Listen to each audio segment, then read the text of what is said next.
But anyway, oh man, I am super excited to be here. Yes, it's Rosh Hashanah today. So happy Rosh Hashanah. Go ahead, tell us about it. Oh, it's the Jewish New Year. Or is that Yom Kippur? No, it's today. It's the Jewish New Year. What was it called? Rosh Hashanah. Happy Rosh Hashanah. Happy Rosh Hashanah. That's it? You just give me a thumb finger? I'm still doing this. I'm trying to get this done so I can get on here. I'm trying to get it on the Patreon. Give me a second. Oh, speaking of the Patreon, if there is any chance that you were going to join, this is the time to do it because I'm going to be doing episodes all week about the guy we're covering tonight, and you definitely don't want to miss them. I'm even doing... Oh, I said what we're covering. What are we covering? fine. Oh, okay. You did tell us this week. I've been talking about it all week. You didn't tell me. All right, check it out. There's even a freaking free trial on Patreon. So just sign up for the damn free trial and at least watch the videos. Patreon.com/talkmurder. This is one you don't want to miss because I'm not doing 2 dinky episodes on here like some other podcast. We're going in depth. We're going to follow this guy and we're all going to hell Satan together. I mean, we're all going to figure out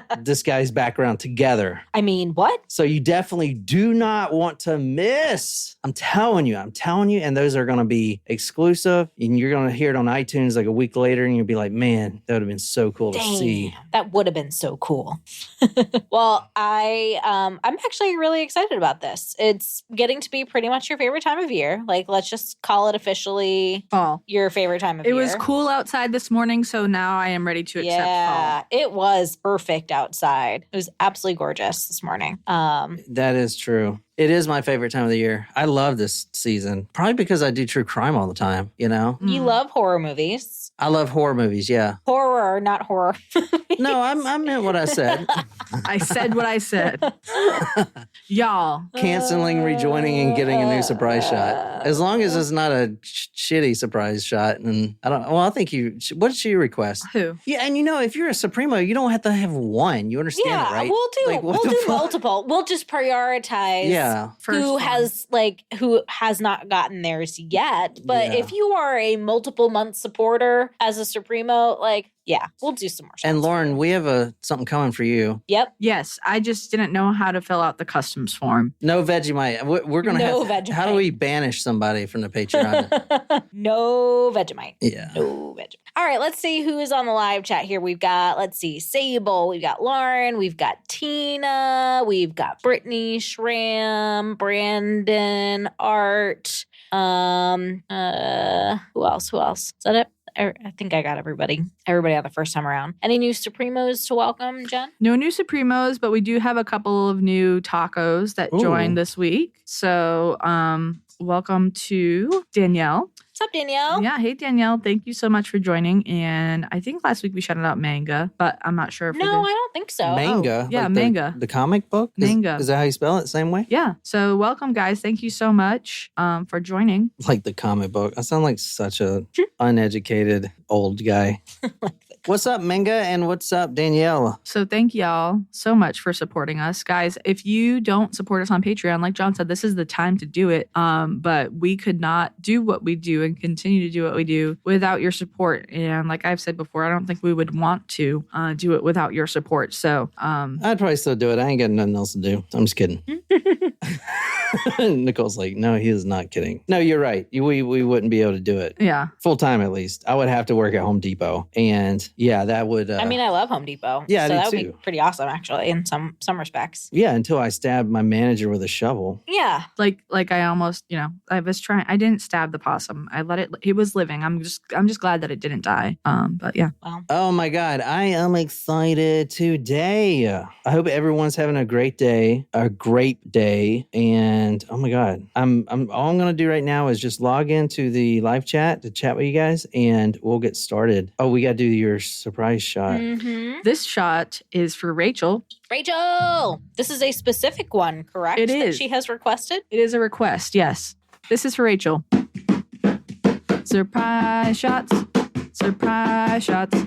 We don't know what they are because they're a surprise. Ooh, that was good. That was really good. That was excellent. That actually really did taste like Kool-Aid. Who was that for? It was for Rachel. Thank you, Rachel. Love it. Yeah, so there's that. What's up, Morning S? Thanks for joining. Morning S. But I want to know if these guys would listen to my Conspiracies podcast before I pour all of my work into it. So just put in the chat if you would. Okay, thanks. Everyone go do that now because I will hear about it later if you don't. Does anyone want to hear Jen talk about grassy knolls?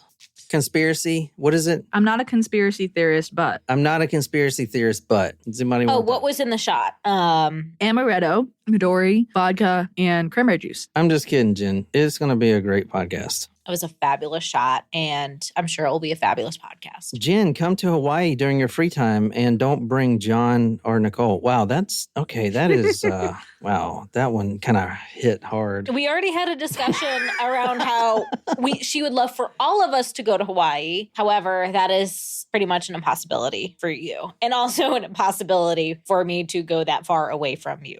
And also an impossibility for me to travel that far because it's expensive. Yeah. Yeah, you know what's crazy, though? I can't wait till they develop some technology where you can see someone instantly without having to travel. You know what I'm saying? What would that be called? Like if I was to get on some sort of thing with an aperture maybe and people can watch me so I don't have to travel, what would that be? I'm just kidding. Tonight, we are going to California. Who's from California on our... Natasha's in California. Wolfie's in California. Mm-hmm. Is anybody near Monrovia, North Alta Vista? Isn't Alta Vista a search engine? Vista is a, program? Operating system? Yeah, there you go. Is that Windows Vista? Yeah. Mm-hmm. Yeah. You know what was the best is Windows XP. That's the one I was thinking of last week when I was like, I bet you we're not running. Wait, who was I talking to? That wasn't here. Oh that my God, you were not running Windows XP. If you were running that at your school, then no, we're not. We're running. We're not. It's like, holy shit, somebody give this place funding. We have Windows 10. We have Windows 10. Jesus That's what Christ. it was. But I was trying to remember the name of Windows XP. That was the one that I was thinking of. All right. Well, I can't find the exact address, but we are going to Monrovia. So I'm going to pull up the Googs and we're going to go to Monrovia. Tell me if you know where Monrovia is. Oh, that is not what I want. California. Well, yeah, it's in California, of course. But like where? The United States. That's it, Jen. Jesus. Nailed you it. Freaking nailed it, dude. This is Monrovia. So who said they're from Monrovia? Oh, this is a nice little town here. So we're actually going on this twisty road, kind of up in the mountains here, Monrovia Canyon Park. The house that we're going to tonight is way off the beaten path, and it's up here. Some beautiful houses. Now, not all of these houses are of wealthy people, you know? I kind of wonder if Monrovia is a place where fires happen a lot. I would say California, probably. Yeah. So this is in Southern California, and it's right by Los Angeles, the city of devils. I meant angels, right? The city of angels. That's where Slash is from. You like Slash, Jim? I'm sorry. I'm just thinking of Anchorman when they're talking about San Diego, a whale's vagina. Doesn't it mean Saint Diego? Good times. Yes. I watched Anchorman the other night. Sorry. Is it on Netflix right now? It is. And Anchorman 2, which isn't as good. Oh, yeah, not as good. Still good, not as good. I'm starting May 29th, 1985, 11:40 p.m. What? Say it. Say it. Don't spray it. We can't say it because we can't sing. May 29th, 1985. Hey, Mariko. Hey, Luna. Hey, guys. Good to see y'all. Mariko? Mariko and Luna. Yeah. Nice. Very, very nice. May 29th, 1985, 11:40 p.m. North Alta Vista, the outskirts of Monrovia, lonely, twisting roads. What time did I say, Jen? Don't know. Nicole? Don't know. Oh, my God. I only remember you saying it was in 1985. I'll send someone a Richard Ramirez comic book if they can tell me what time I said. And a trivia point. Without going back in the next 2 seconds or whatever. 5 seconds, I don't know. Oh, yeah, that's the special. If you join, I'm sorry to plug it one more time, but I just got to say this. Forgot to say it. We have Richard Ramirez comic books. They're rare, super rare from like the 90s. So anyway, that's the last promo I'm doing. May 29th, 1985 at... For our Supremos, new Supremos? Mm-hmm. At p.m. 11:40 p.m. North Alta Vista, outskirts of Monrovia, a lonely, twisting road. a man is driving a beautiful new gray Mercedes.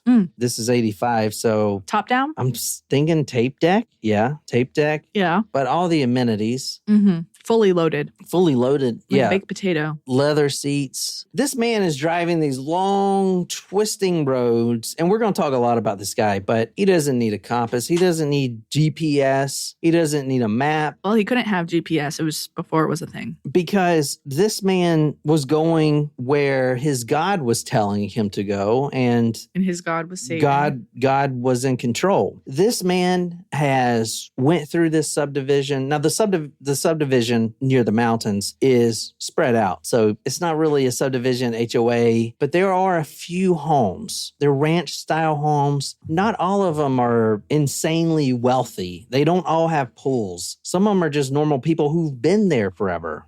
He finds one that he likes. I don't know why he chose this, and neither does he. It's just he was told to park here, and that's what he did. He parked right in the front. Now this is... His God told him to park there? This was almost midnight, and this is in May. And I want to say, we'll talk about this later, but this was one of, I guess this makes no sense now, but the papers were saying this was one of the hottest summers ever, which is probably nothing compared to this one. It's probably like 94 degrees. And they're like, oh my God, I'm melting. And now it's like 112. Which is important, the heat wave, because this man wore gloves all the time, unless it was too hot. Fingerprints. You see what I'm saying? Yeah. Like winter gloves or like leather gloves or like an OJ glove or like food service gloves or medical grade gloves? I'm going to bet leather. No. So I'll answer that question. He wore leather gloves, but the finger holes were cut out. So like punk gloves, like bike gloves. He is sitting in this Mercedes. This is a brand new Mercedes. And this man, he's a career burglarer. He's a cat burglarer. You know what a cat burglar is? Yeah. What? Someone that creeps into other people's homes. Not technically. A cat burglar means someone who can get to the top balcony and kind of scale up there. That's why it's called a cat burglar. Oh, yeah. I never knew that. Yeah. So he is very good at his profession, and that profession is a career criminal. But that's such an interesting way to think about things as a career criminal. Like when it's like, what is your area of profession? Like education. What's your education? Human resources. Criminal.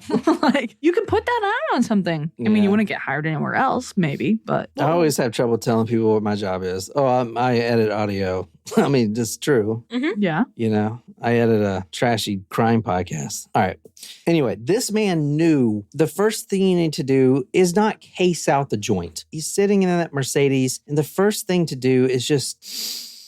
roll the window down and just take it in. Just be completely quiet and still and let the surroundings tell you what's going on. Let the surroundings tell you how many people are in the neighborhood. Let the surroundings tell you if there are cars driving close by or if there are dogs that may bark. Let the surroundings tell you that. And that's what he was doing. Now, this one was even more special because this house had some beautiful orange trees that were sprouted, big old oranges, and he could actually smell that citrusy flavor waft through the air. Now, he sat there for 10 minutes. It was a beautiful night in May, and he could sense someone was in that home. The home that he stopped at, it wasn't an extravagant home, but maybe modest wealth. He's a burglar. He prefers money, but he'll take items because he has a fence, which is, you know what a fence is, Jen?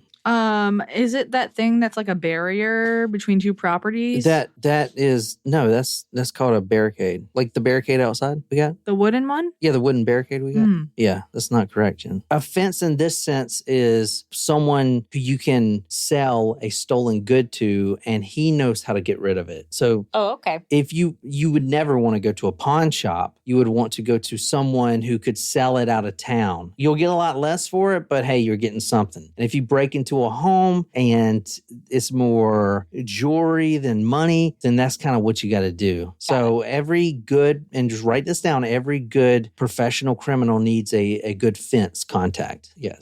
So Lauren suggested #education with John, and that could be its own segment. Yeah, it could be. Like your definition of the cat burglar. and then this just now, what is offense? That is a clip for you right there that you can totally on our TikToks. And you know what? You can put the music behind it like you used to with Jen versus Nicole. Yes. Oh, God. Yes. I want to do relationship advice. Somebody send me a question. If you're having a problem, I can guide you through it. Like Vanilla Ice. Oh, my gosh. You know what would actually be hilarious? This is good. If someone had wanted any sort of advice, maybe it's perhaps more professional because that is my area and what I do. So it would be hilarious if someone were to ask questions and I would give my professional answer and you would give yours and how you would solve the problem. Yeah. That would be the hilarious. Yeah. Yes, that would actually be really funny. And for guys out there, if you're wondering how to get a girl or keep a girl, I can definitely help you on that one. How did you keep me and get me? The first, if you want to keep a girl you're with, and take notes, because this is... Is this the move in without any notice advice? That is part of the process. Hello, I'm here. Hello, here's all my shit. But that's not a joke. Like that actually happened. That is kind of how it happened. Yeah, I literally did that. on purpose. But that's like step 5. There's like a... Step 1, put an ad out on Craigslist. No. Step 2, go to the Kashmir Cougars. Step 3, I don't have all the steps listed. I need to write a book about it. But go on a date into a church. Can I tell you there is one step that you got to do that is very important. And once you do it, they're yours forever. Hold on. But you have to be a Patreon subscriber to get that. I'm kidding. No, yeah, that's good. That's good. A good one. Jeez. That's good. Because I'm worried about whatever you're going to say. This is public. And let's keep in mind what I do for a living. So I think, that's going to have to be a paid subscriber comment. Mm-hmm. Because I'm genuinely afraid what he's going to say. Yeah. I was telling someone today about our podcast and they were like, my other coworkers who you guys know, they were like, but she never posted anything. I was like, I don't post anything on mine. Like, I don't want parents and students to know that I salaciously talk about murder every week. Like, would you want your school counselor to do that? I mean, granted, that's what everybody is doing, personally. Oh, yeah, for sure. Yeah. I don't tell people about the podcast anymore because they're always like, oh, yeah, like Morbid. Do you know those guys? Those guys are so good. I'm like, yeah, just like Morbid. Remember we used to make fun of My Favorite Murder? And then where did fucking Morbid come from? Just out of the goddamn nowhere. Hi. It's like, it's me. Hi, I'm the problem. Which is literally... I love that you love that album. It's so good. I loved it. I'm going to be completely honest. Why do you think I'm getting all tatted up? Because I feel like that is what will do it. A full sleeve is what's been missing for the last 5 years. I think it is, man. Anyway, all right. I have a strong feeling that we're going to get picked up by something major pretty soon. All right, Jen. Just what do you mean major? Just visualize it like you would your need for a new bike. You know what? I don't need a new bike. I know. I'm making fun of the secret. Oh. You know, Wondery reached out to us. When? No, I didn't know that. A couple months ago. What? Yeah. Why don't I know these things? They reached out to us because I was using their name in our thing, trying to get credit. And they were like, we need you to stop doing this or we're going to send you to court. Cease and desist. Cease and desist. He's joking. Yeah. You better be fucking joking. It ain't your name on the paperwork. It's all me, asshole. I'm the janitor in the fucking company. I'm the chief fun officer. These beautiful orange trees in this home, it just made everything so much more peaceful. Now, I'll mention later, but this man is heavily on cocaine. He is mainlining cocaine. Do you know what mainlining is? Yeah. No, this is another John Education with John segment. Please share it for Nicole. Let me just go and tell you what this guy did right quick. Okay.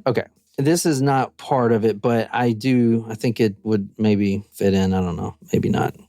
You pull out a Pepsi can that is cut off. Like in half? Yeah, in half. You take the bottom, you pour some bottled water in it. You put a Coke rock. I think this was kind of before crack was huge. So just cocaine. You buy your cocaine from this guy named Roberto at the bus station. You know, he's there all the time. You say, hey, I want 2 grams. Anyway, you put this cocaine in this Coke can, you light it on fire, it melts. You take a syringe that you have used 100 times before, and then you take an elastic band, you tie it around your arm, you pull it up with your teeth so you get your other arm free, and then you just stick it around your vein. And it lasts about a couple hours. That high lasts about a couple hours. But I'm not going to get into his drug use at this point. Just know that he is a little stoned. Anyway, back to the story. This man is a professional burglar, and just by sitting outside of the house, there's no lights on or anything, but he could just tell not who or what age or what gender, but he could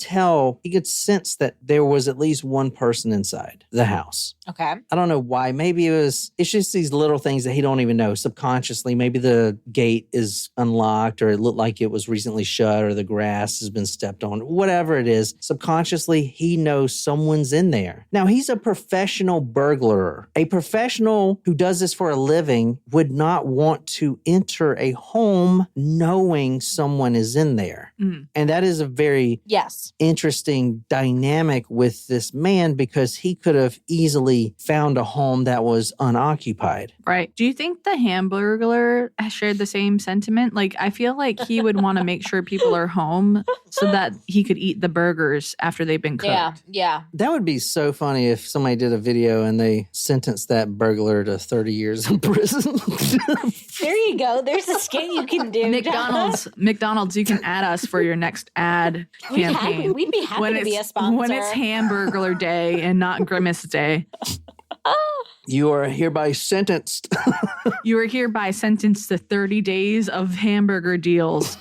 National Hamburger Okay, if you Month. keep calling about that, I'm going to want a McDonald's hamburger. So this is not... No. I heard that this is going to be National Hamburger Day soon, and McDonald's is selling their hamburgers for 50 cents, and Wendy's is selling their burgers for 1 cent. But I just heard a conspiracy that there's something wrong with that meat, so don't eat those burgers during that time. And then they referenced the Simpsons episode where they did the Krusty Burgers, and like the people turned into zombies who ate them. So I'm going to stay away from Wendy's and McDonald's and any hamburger joint during that time. But that's just me, because I'm not a conspiracy theorist, but like I don't want to become a zombie. Well, is that the first episode? No, but it could be. And Jen, I'm gonna make you really sad. The singer from Smash Mouth is dead. I saw that he died in the same week that Jimmy Buffett did. All right, back to the story.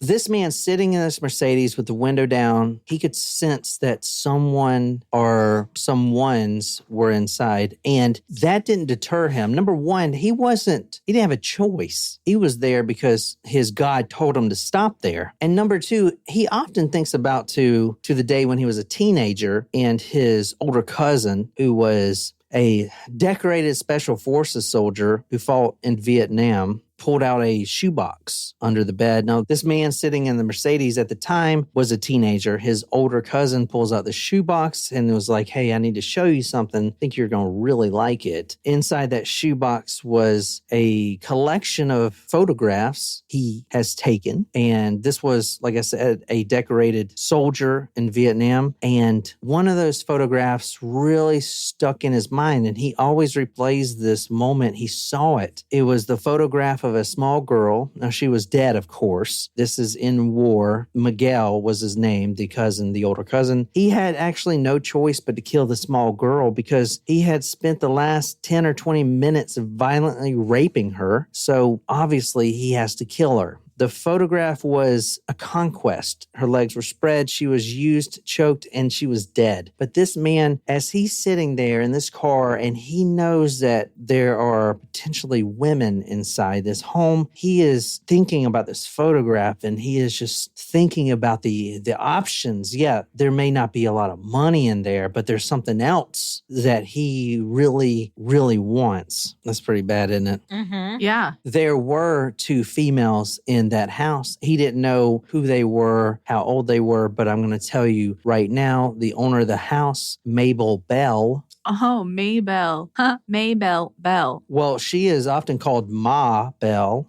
She is an 83-year-old. Mabel, Mabel. I mean, her nickname was Ma. I know. Bell. But I feel like she would have been better suited going by Mabel, just done, because her name was Mabel Bell. She could have just gone by Mabel. That is like one confusing name. Mabel Bell was 83 years old, but she acted like she was 60. She still drove herself. She did all the shopping, all the cleaning, all the chores. She's been widowed for a very long time. The other person in the home was her sister, a little bit younger, 81. Her name was Florence Nettie, or Florence is her first name. Nettie is what everyone called her. She was 81 years old, and she's an invalid. Oh. So yes, there are two people in this home. There's not a teenage girl like he would like, or even younger. There are two senior citizens in this home.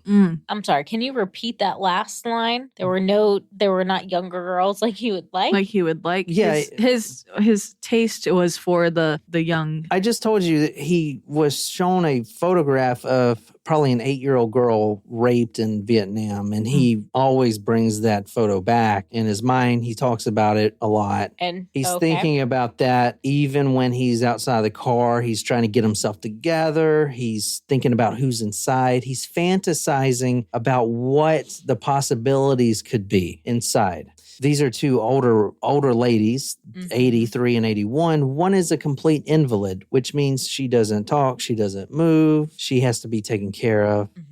Mabel, independent, drove herself around. She took care of her sister. She shopped, cooked, kept up with all the chores. She's the type of woman who has never been to New York City, but she knows the value of freedom living through the war. So every year she donates some of her money that she plans out to a fund that helps maintain the Statue of Liberty.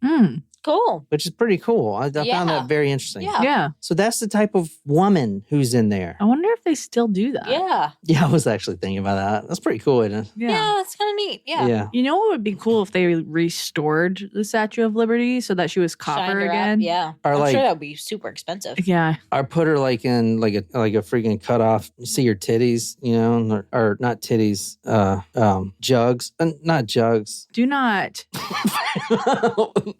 not humanize Lady Liberty like that.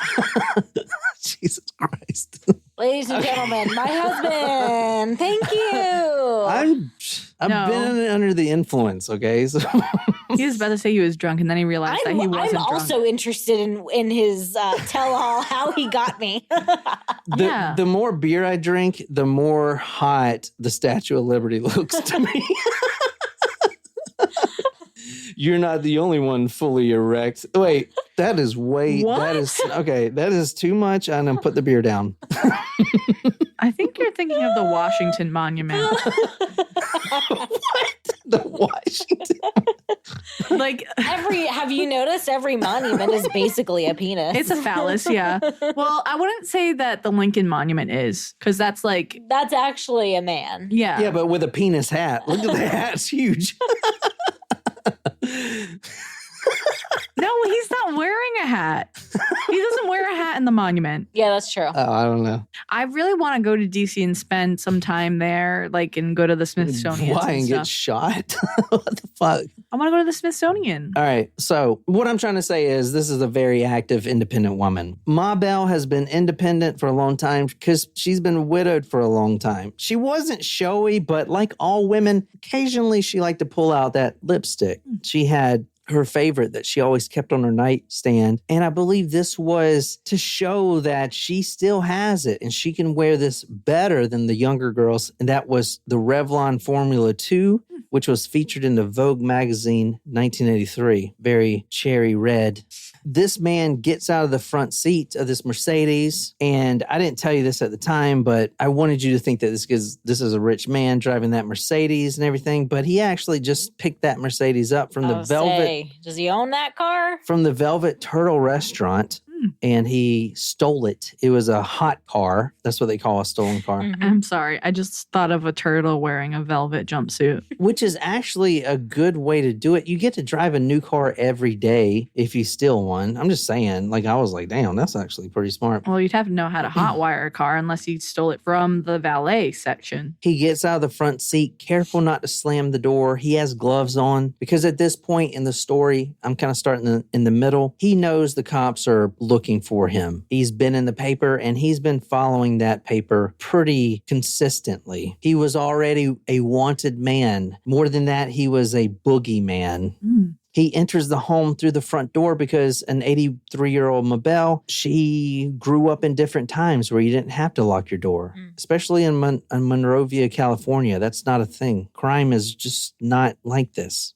Even in the 80s? He walks right through the front door. He lets his eyes adjust to the nighttime. He pulls from his pocket a pen light and he begins searching the room. He's shining on the banisters, on the bookshelf. He's shining for anything that shines back. Jewelry, gold, money would be the best. Anything he could see. And he is getting angry because he is not seeing anything of real value. These women live very modestly and they don't have much to give and they don't have money laying around or jewelry. All the jewelry is family heirlooms and stuff like that. Nothing you can sell for a profit. So he is now getting angry. He knows he needs to stay there because it's not him that is working tonight. It's not him that told him to be here. It's not his will. It's someone else's will that makes him stay here. He goes into the kitchen. He is going through several drawers. He finds a knife, a few knives actually. He looks through a few knives and they're not the latest Cutco knives and none of them are really all that sharp. He knows that he's not going to have a good time with these knives. So he's looking around and he pulls out another drawer and he finds something that he may have a little more fun with. He pulls out a hammer and he's like, this will work. This will work pretty well. Yikes. At this point, that was actually really spooky the way you just said that. I know. I live it. Don't like that. At this point, he could leave. They would never even know someone entered the home. If there's nothing of value. Nothing of value. What's the point? Now, he does eventually take some things, but even if he would take some things, they probably wouldn't even know. Right. He could easily leave because he's also looking for money to get his drug of choice, which we're going to definitely go into another episode, cocaine. So he could leave right now, get enough money from some other, house, and then go get the cocaine he needs. But no, he doesn't. He grabs the hammer because, like I said, he's not there for himself. Although a faint smile does form on his face when he is flicking that hammer around. Now, Nettie was sleeping peacefully as well as Mabel. They sleep in separate rooms. Nettie is the invalid. She can't talk. She can't take care of herself. She is taken care of by her sister. She is sleeping in the bed. She won't scream, obviously. She is the 81-year-old invalid.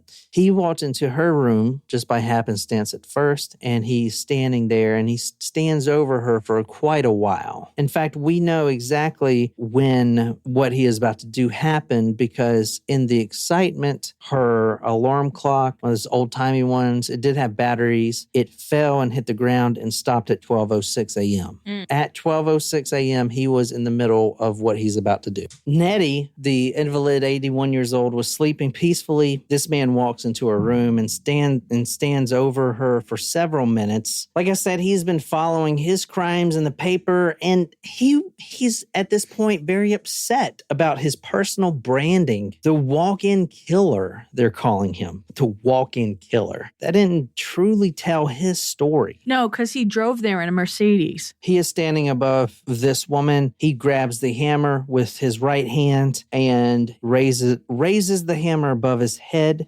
He's now brooding on the fact that he's known as the walk-in killer. Oh, walk-in killer. They said walking. Sorry, that's where the joke fell short. He takes a swing down right at her head. She's sleeping peacefully. He uses both hands with all of his might on that downswing, quote, sinking the hammer into her brain repeatedly.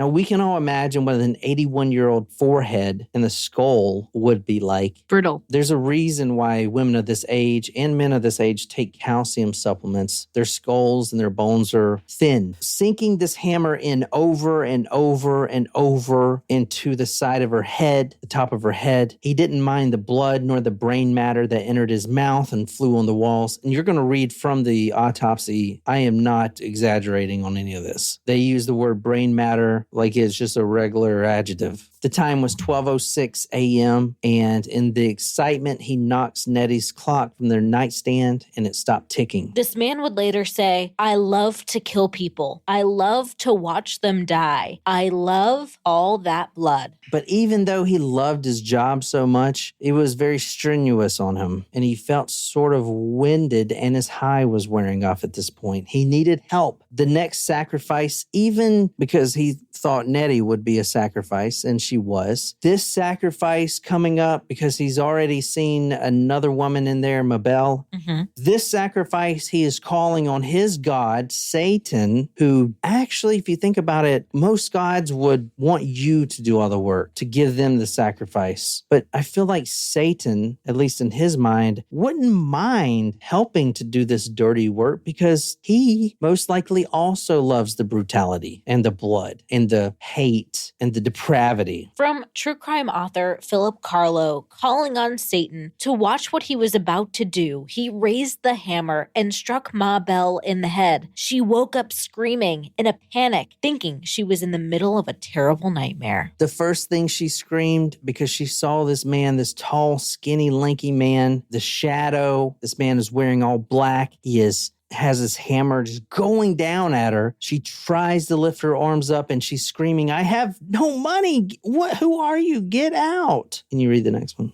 I have no money. Get out of my house. Who are you? Mabel managed to say before he struck her again, sending brain matter about the room. He put on the lights, found duct tape, and used it to bind her ankles. Mabel also has a bedside clock, although hers is the type that plugs into the wall. And this man, in his element now, he's in his zone. He takes the clock, he looks at it, and he flips it around and he rips that power cord from the back of it, displaying these two wires. And if you go back to, who's that guy we talked about with the dungeon? Can't remember his name right now. He is looking at these two wires, and what's he going to do with this power cord? He's going to shock the shit out of her. She's already bounded at this point, from what Nicole read, from duct tape, hands behind her back, her ankles bound up with duct tape. He doesn't need to bind her, but that extension cord, but that power cord that goes into the clock is still plugged into the wall and it is sparking. It is sparking and he's going to torture her with it. Terrible. The frayed ends of that cord really sparked and helped him recharge his momentum. At this point, he's coming down on his high. I don't know if anyone out there has been high on a drug and you come down, well, I guess even weed, but you come down and it's not a good feeling coming down. It's the same thing as alcohol too, I would imagine, when you're hungover and... I know, because I've been both. Oh. Yeah. So it's weird because, all right, this guy, cocaine's his drug of choice, which the only time I did cocaine was because I was drunk and me and this one guy I used to hang out with would get drunk all day and it would be like 8 p.m. and we're already wasted. So it just bumped us up to keep going. Does it kind of even you out? No, it just kind of bumps you up. It kind of makes you still be able to go and party for the next 4 hours. See, I couldn't imagine mixing. But that's the only reason I would do coke, and I don't know. Whatever. I mean, anyway, not that I'm a drug head. Well, you've just tried it. That's all. Yeah, I tried it. Yeah, I just tried it a few times. Maybe 20 times, 30, whatever. But he's coming down, but this electrical shock is helping recharge his momentum. He first places the frayed ends on her ankle, which were bound, and she jolts up. She's wiggling and squirming because remember, she's bound. It looks like she's doing that dance move where you do the worm? The worm. Ooh. At this point, her body begins moving. Her 83-year-old body begins moving because there's electricity going through it. A lot of electricity. When they find her body, they're going to find all the burn marks on her. All over her body. He loved to watch her wiggle. Can you read the... Wiggle, wiggle, wiggle. I love to watch them wiggle and squirm all over the place and then just stop. That's what he would say later. That's so fucked up. Like, he brings those frayed ends. He brings those frayed ends of that cord from her ankle and just goes up. They would find marks leading from her ankle to the very top of her head where that hammer had hit and her brain matter was protruding. I did see, and I haven't researched the case all yet, but I did see that he had mentioned reading Lovecraft and reading Frankenstein. How do you feel about Mary that? Shelley. Yeah. Mary Shelley. Who was related to our last story. The Jack the Ripper case or the torso. The Thames torso. So it's just fitting, if he likes that stuff anyway, that he would put those frayed, shocking wires right there where her brain is protruding anyway. Maybe it would do something Frankenstein related. I don't know. It's Frankenstein. Sorry, Jen. Is that from Young Frankenstein? Young Frankenstein, yeah. I haven't watched that in a while. We definitely got to put that on We the should watch October it today. list. Yeah. Yeah. Hump? What hump? That's probably one of my all-time favorites. All right. So good. When first responders would find Mabel the next day, they saw the, quote, throbbing brain matter protruding from the left side of her head just above her ear. She was found alive, comatose, and completely unresponsive. It sounds like the possum from my earlier encounter this week. So at this point, he has bludgeoned both women, but both are still alive. Mabel is now comatose. She has been tortured the way he likes it, with electricity. High voltage, rock and roll, ba-ba-ba-ba-ba, AC/DC. Yeah, okay. Which is one of his favorite songs. High voltage? But geez, all this electricity and just the torture and the blood and the brain matter, it gets him I'm just going to say it gets him aroused. Gets him really aroused. The electricity is flowing. The blood is spraying. He feels aroused, and he knows it's because Satan is with him, and he is doing a good job. And that is his reward. Where is your coaster, lady? She's switching bottles. I'm switching bottles, yeah. We should just make it a thing where we just chunk the bottles at the wall. No. No, because I would end up stepping on it, and it would be a whole thing. Yeah. We're not doing like a workers' comp insurance in this joint. I don't think we have benefits with this job. Nope. No, this is not considered full-time employment. But you do pay benefit. What do you call it? You do. We are making you pay us a fee. Stupid. All right. I do. It's $10 a month. Yeah. You pay yourself. You pay yourself your Patreon membership. It's true.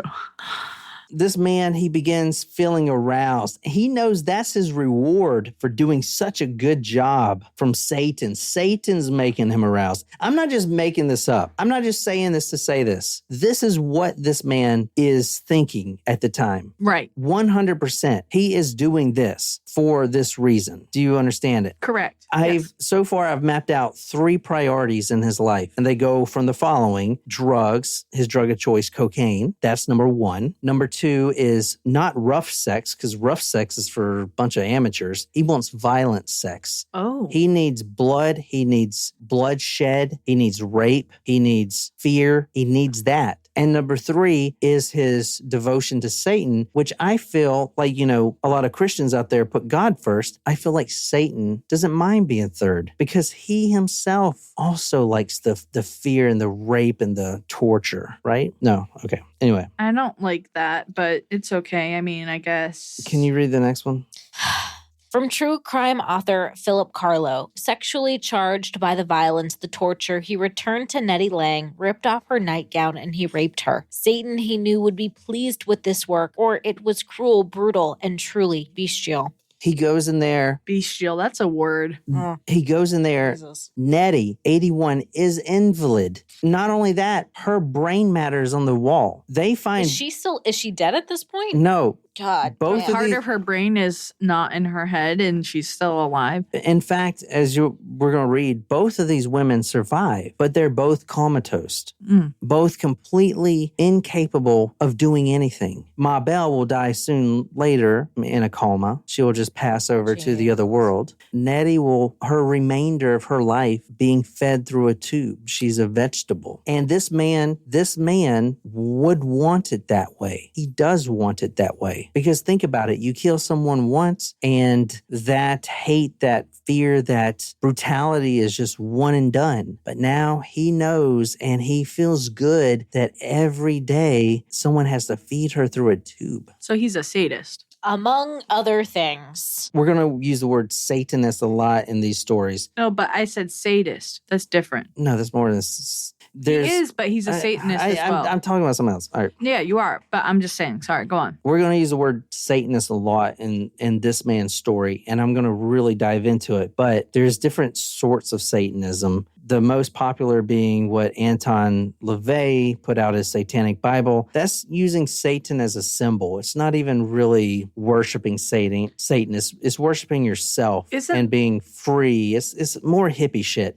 But this man that we're talking about tonight is actually worshiping Satan as a god. Isn't there a difference between a Satanist and a member of the Church of Satan? Like the Church of Satan is not the same thing as a Satanist. But there's two different things. There's like the Church of Satan and there's a Satanist, Satanist, whatever, satanic rituals and all that bullshit. The first responders found Nettie, the one that he raped, bound up. A firefighter, Steve Ford, who had spent his life not only firefighting, but being a first responder. He's seen everything. I mean, he's lived through the LA riots and everything. Seen all kinds of bashed up people and dead people. This man has seen thousands and thousands of injuries, but never like this. He would say that Nettie was so bounded up because he bound her. Remember, this man had bound her before he raped her? Right.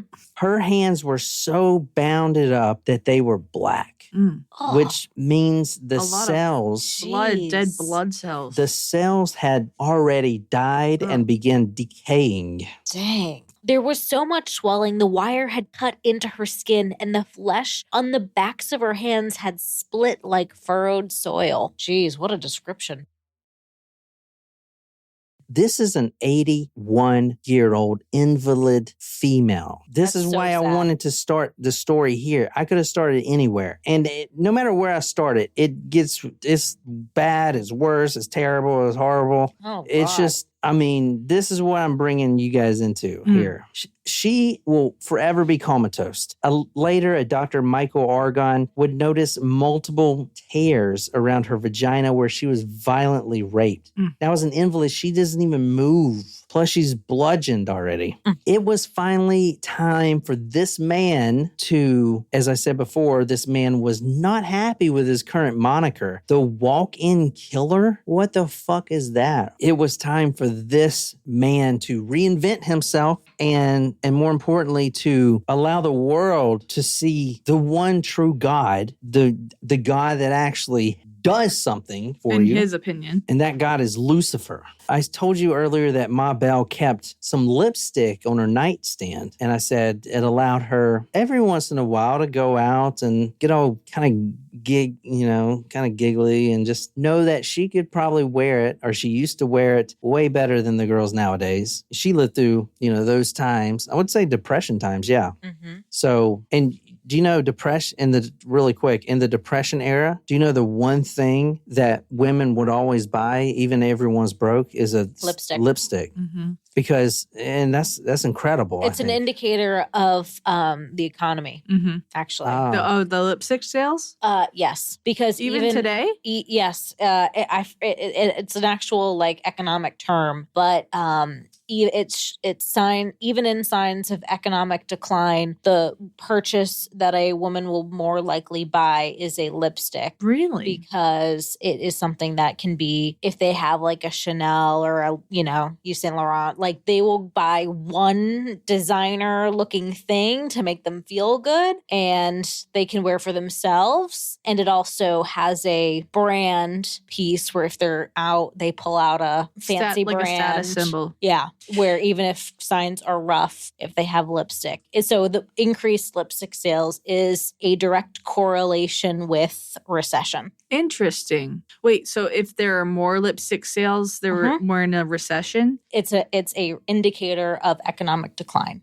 I wonder what lipstick sales look like today. I don't buy lipstick, really. I don't wear lipstick. I don't know. I have a couple of I have some lip stains. I don't wear lipstick, but like I normally don't wear a lip color. I don't know. I feel like I look like a clown. I wear chapstick. That's about it. Yeah, I feel like I look like a clown if I have lip color on. So I just go with my natural lip, which is sometimes chapped. But that'd be how it be. My dog has lipstick.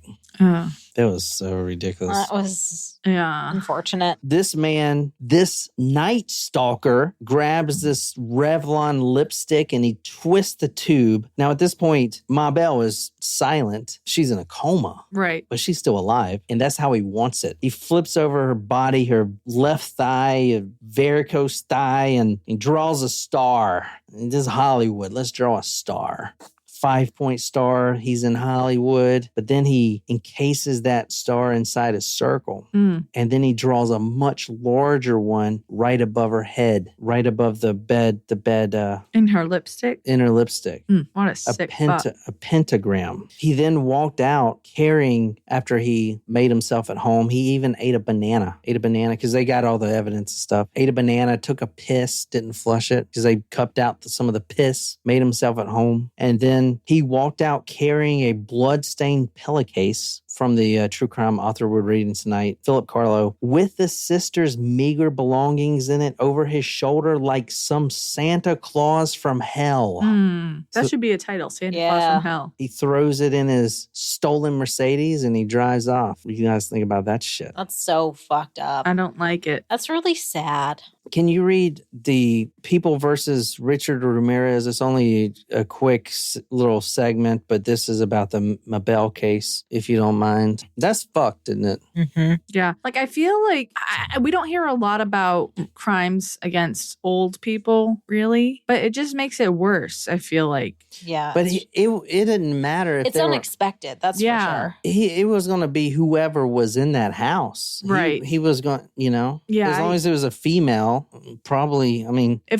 So what would happen if it was a couple, if it was a male and a female? Well, we're going to go over some of that because he does, So this is what Nicole's reading is from The People versus Richard Ramirez, also known as the Night Stalker. I've been telling you we're going to do this one for a while. And am I reading the very bottom? You didn't. Yeah, it's the bottom of the where it says Mabel, and then the next page. Well, it doesn't start with Mabel. That's why it's a little. The page doesn't start. He said to start with Mabel. I don't know. I don't have the book in front of me. On May 31st, 1985, Carlos Valenzuela noticed that newspapers had been left in the driveway of the house shared by 83-year-old Mabel Bell and her 79-year-old sister Florence L. He knocked on their door but received no reply. The next day, he returned and knocked on the door again. When there was no reply, he entered the house through the unlocked door and found Bell and Florence L. Florence L. was laying on her bed. Hold on a second. Florence is Nettie. Right. Yeah. In one bedroom. Belle was lying on the floor next to the bed in another bedroom with a table on her chest. Valenzuela removed the table and left to call the police. Paramedics arrived and found Belle still breathing and took her to the hospital. She was comatose. Her skull had been fractured. The injury could have been caused by a hammer. She had a black eye. A red circle with a star in it, a pentagram, had been drawn on her thigh, perhaps using lipstick. She had injuries on her body caused by burns. Belle died from her injuries about a month later in July 1985.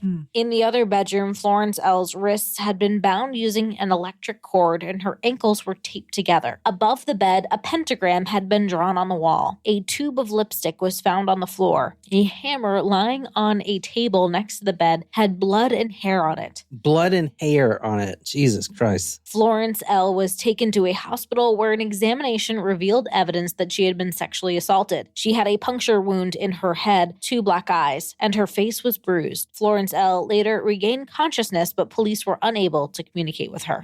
Mabel slipped from her coma to death on July 17th that year. Her cause of death was brain trauma, but the actual cause, according to Dr. Sarah Reddy, the medical examiner, was cranium cerebral trauma. But basically, that just means she was bludgeoned to death with a hammer. From The Night Stalker, the book by Philip Carlo. And this is, Philip Carlo has written other ones too. He's a pretty big true crime author, but this is pretty much the Richard Ramirez book. Now, I have others we're going to go into that I'm reading as well, but this one is, kind of like the summation, I guess. And we're going to be using a lot of newspapers because I love doing that. From The Night Stalker by Philip Carlo, the jury was shown morgue photos of Mabel Bell with tubes protruding from her neck and mouth. The head wound was so severe the surgeon could not repair it. The brain matter was still visible. Dr. Sarah Reddy said, quote, "These severe and fatal head wounds cause the brain tissue to swell and become soft and soggy and compress the breathing center and also the heart beating center, and that caused the stoppage of breathing and heartbeat." Nettie, as I said, the invalid who was raped, did survive, but she remained comatose. And like I said earlier, the killer, Richard Ramirez, would actually want it this way because every day he knows he is waking up and she is in pain. We are talking about Richard Ramirez tonight, the Night Stalker. One of the things interesting about this case is he was a certain way till the end, till his death in 2013. He is a Satanist. He has never said sorry or felt any remorse for his crimes. In fact, he's back then and still has a huge fan club.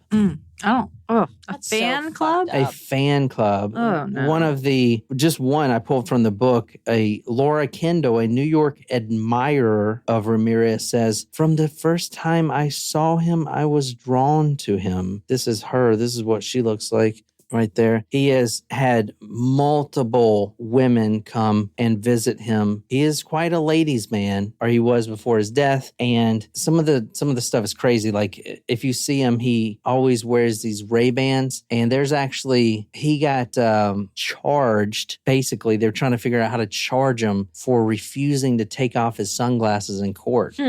He had an image that he perfected, and he developed a huge fan club. In fact, this book right here that we're going to be using, Letters from the Night Stalker, and this is basically a bunch of fan club letters from him. And in that book Nicole's got right there, it is also fan club letters. He was very popular, and he maintained, I don't know if you can see his little smile there.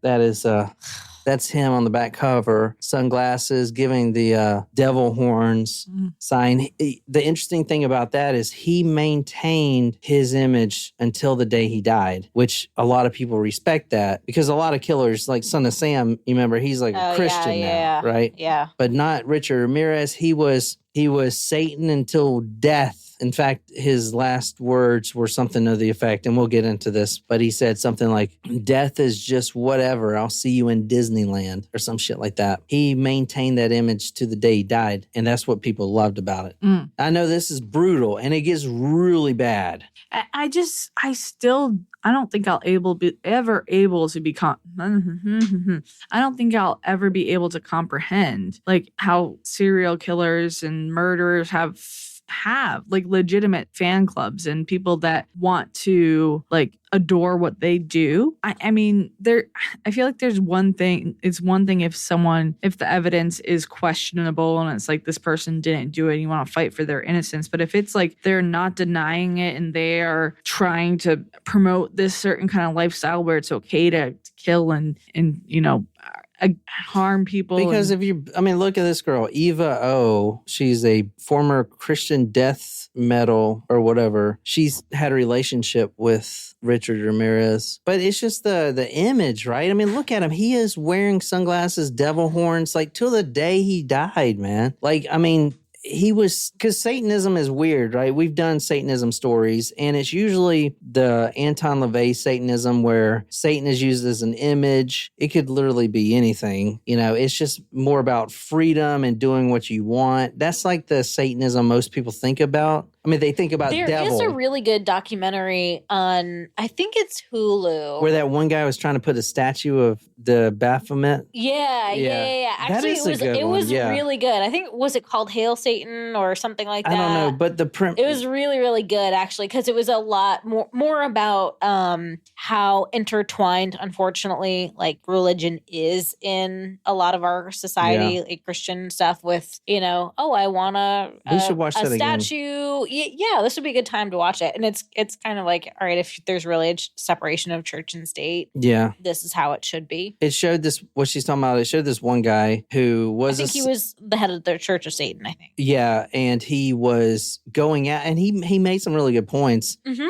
I mean, Satanism, what he refers to isn't like worshiping Satan as a deity, even though that's what Richard Ramirez did. The Satanism that he's doing is the Anton LaVey, which is basically worshiping yourself. It's very different. Mm-hmm. The Satanism, they could have used something else. But this man, Richard Ramirez, is worshiping Satan as a god, is completely different. But anyway, what she was talking about is this guy, the head of the one chapter of the Church of Satan, is going out and he's trying to get, like, the 10 Commandments are displayed in front of our state capitals. And since we have separation of church and state, that shouldn't be there. You know what I'm saying? So he's trying to actually not get him taken down, but also to put a Baphomet, which is the goat of, the goat, Satan goat or whatever. He's trying to also put a Baphomet at the courthouses. It's actually really interesting. Yeah. It was really good. I get that, but that's not my point. My point is, like, people that are, like, I feel like... Well, what are you talking about? What was your point? Yeah, what point? No,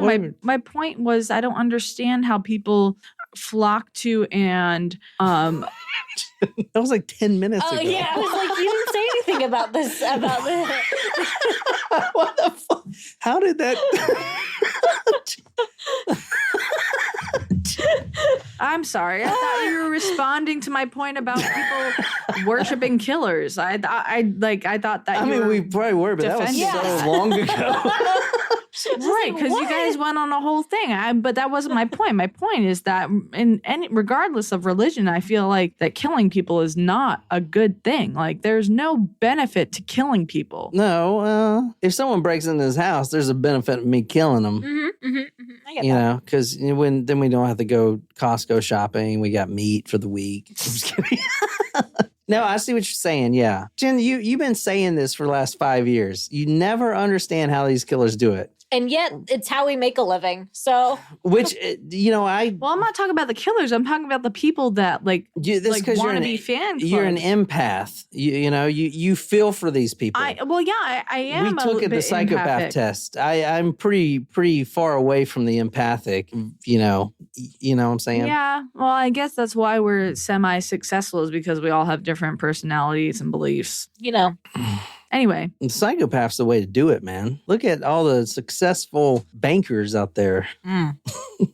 True that. Anyway. I hope you guys are excited to do Richard Ramirez. I've been wanting to do it for a long time. I was going back and forth on where to start this. And then, you know what? I was like, I'm going to research the one where he actually does something Satan, because he's known as a Satanist. Like, he is the Satan killer. Mm-hmm. And this is the first time he actually decided and he's killed a lot before, but this is the first time he's actually used a pentagram and branded himself through the media. It's very interesting. He also talks a lot about Jack the Ripper. He likes Jack the Ripper. Oh, interesting. Well, that's a coincidence. Yeah. In fact, a lot of the music he listens to at the time, I believe it's Iron Maiden or Judas Priest, one of those, he was talking about that they have a song called The Ripper, and it's about Jack the Ripper. Because this man, Richard Ramirez, listened to AC/DC, Billy Idol, Iron Maiden. I mean, I love those bands. Like Judas Priest, they're all freaking great. But at the time, they were viewed as Satan. My church would ban stuff like that. I remember they banned Marilyn Manson from coming to South Carolina for 10 years. Like, he could not come.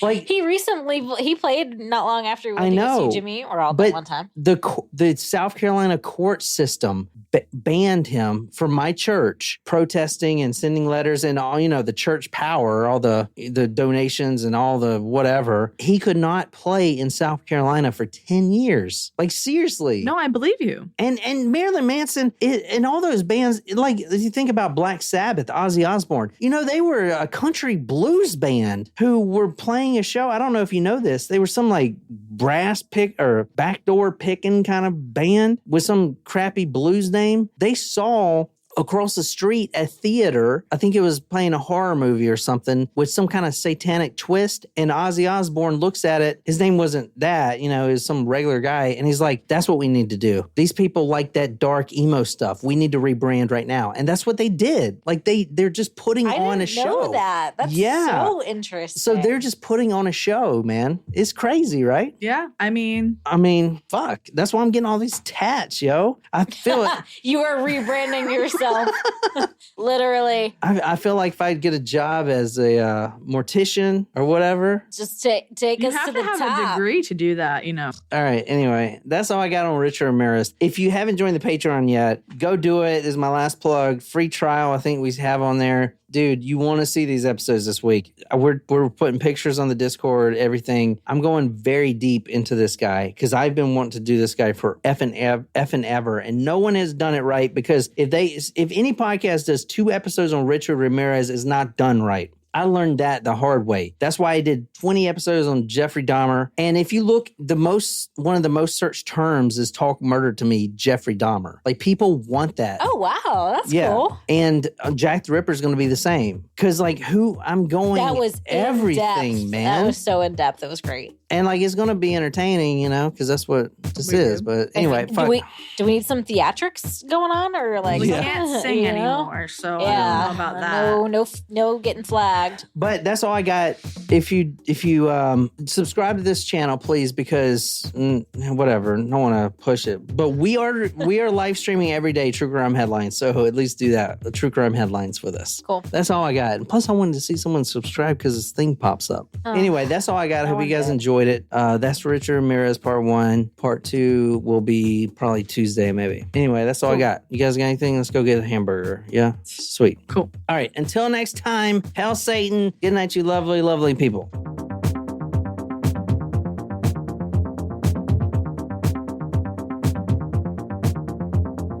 Kind of running this shit.